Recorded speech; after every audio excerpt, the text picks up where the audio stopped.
Dimanche prochain, c'est le premier tour des élections municipales.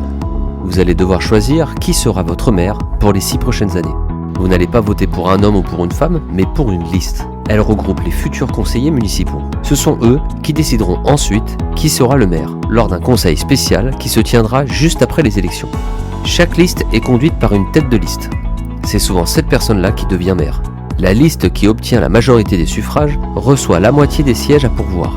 Le reste est réparti de manière proportionnelle entre les listes qui ont obtenu plus de 5% des voix.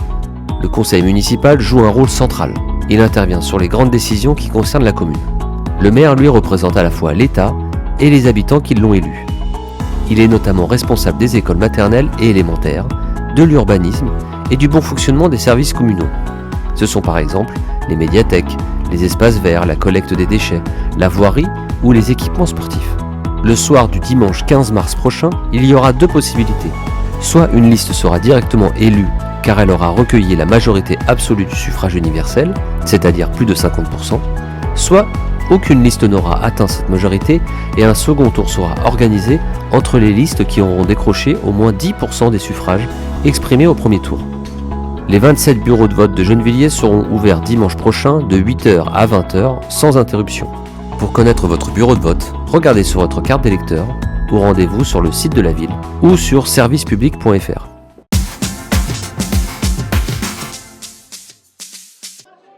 Jouer ensemble plutôt que les uns contre les autres, tel était l'un des objectifs de la grande journée intercentre de loisirs organisée autour des jeux de société.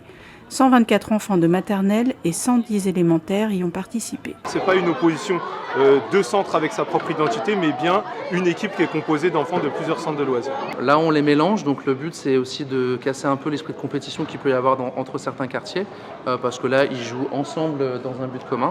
On est toujours sur une idée de lutter un petit peu contre l'identité des quartiers et de plutôt fédérer les enfants de la ville autour d'une équipe commune et de se rassembler en tant que jeunes villois.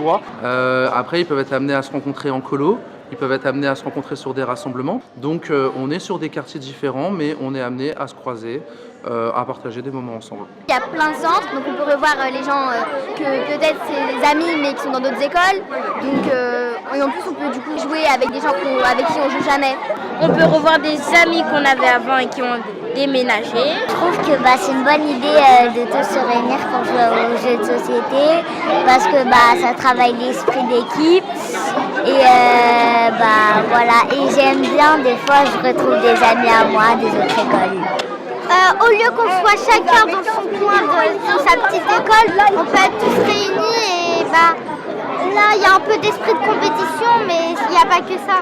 La place du jeu de société, on est en réflexion dans ce qu'on met en place, notamment dans nos différentes structures, dans la sociabilité, dans la rencontre, dans la découverte et dans l'apprentissage. Ça apprend aussi l'humilité, dans la victoire et ça apprend de le fair play un petit peu dans la défaite aussi. À l'heure d'aujourd'hui, les enfants sont beaucoup sur leurs écrans, de revenir à des jeux traditionnels, manipuler des jeux en bois, manipuler des pièces. On a vraiment misé sur les jeux de coopération, les jeux, il y a des jeux d'affrontement, même sur des jeux d'affrontement simples. Donc c'est se rencontrer, c'est se confronter, c'est partager un moment, c'est s'amuser. Si vous ne pouvez pas voter dimanche prochain, vous pouvez demander à quelqu'un de le faire à votre place. Pour cela, vous devez lui faire faire une procuration.